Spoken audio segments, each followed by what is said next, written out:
Hey, good morning, it's Owen Bigland. This is the Inside Edge video blog. Well, it's summer 2015. It's been another record-breaking summer, better than 2014, which was also a record-breaking summer out here in Richmond. So I wanted to talk here, as people know, 80% of my business is on the listing side. That's where the vast majority of my business is. I'm a full-time marketer. I list, market, and sell homes. Wanted to talk to you how I handle this current market situation now. So we are in, for the most part, it depends on what you're selling. If it's a good detached home, if it's a good townhouse in a good neighborhood, a good well-run strata with no issues, we are in a strong seller's market right now. Condos, if they're newer condos on SkyTrain in central Richmond, tend to be a bit more balanced, but I don't really deal with those type of listings anyways. I'm working more the West Richmond, East Vancouver side of things. But how I handle a good listing. When I list a property now with an active market, prices are trending up, very low inventory, so there's very little competition, especially if this unit's got a lot of things going for it. So it's in a good complex or it's a good house, it's been renovated, it's move-in ready. I will list that property and I will take probably a good day or a day and a half to properly price it. Now, properly pricing a home is key. Go back to my blogs I was doing years ago on it's the most important thing in what you're paying your realtor for, is to properly price your home. You don't want to price it too high where you're not getting offers. You don't want to price it too low where you're not going to get it to a point, in most cases, where you're going to achieve maximum selling price. It's one part analytical. You've got to study, or the realtor you hire should be a pro in that area. So they should already be very, very familiar with what everything is sold for in your neighborhood. That's why it's important to hire a local expert.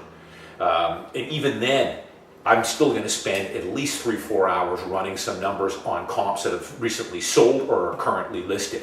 And then it's one part science. Your realtor needs to have a bead on how many buyers are out there, what the competition is, days on market, where the market is headed, which is even more important. Is the market starting to slow a little bit? Is it tapering off, leveling off, or is it continuing to climb higher?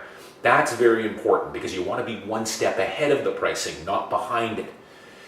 But when I list, let's say, a grade A house in West Richmond or East Vancouver here, I'm going to list that house, but I am not going to look at any offers for at least 5 to 7 days on that home.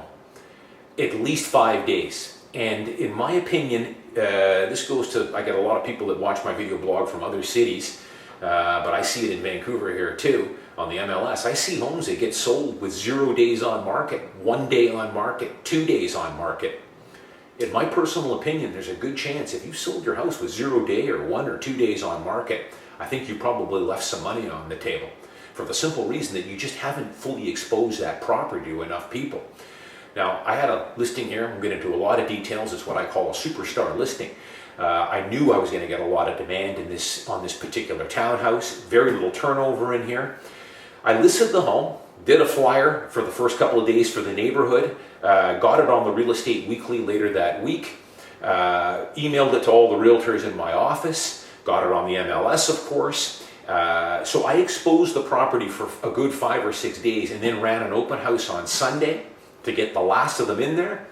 And then we looked at offers on that Tuesday. So we exposed it for a full week before looking at offers. And that's what you need to do, because the magic all happens when you get multiple offers. And as a seller in a seller's market and you've got a prime house, you want to be getting multiple offers, because again, that's where the magic happens. Now, I tell people, when I get into a multiple offer situation, different realtors handle it differently. But what I generally do, and you have to notify the other realtors if they're in competition. So what I'll tell other realtors is we're going to look at offers on Tuesday at 6 o'clock. I'd like to have your offer in by 3 or 4 o'clock that afternoon. Please call me the day before to let me know if you're going to write. And definitely let me know by 3 o'clock on Tuesday if you are going to write an offer, because I need to tell all the other realtors and keep in contact with them exactly how many offers I'm expecting.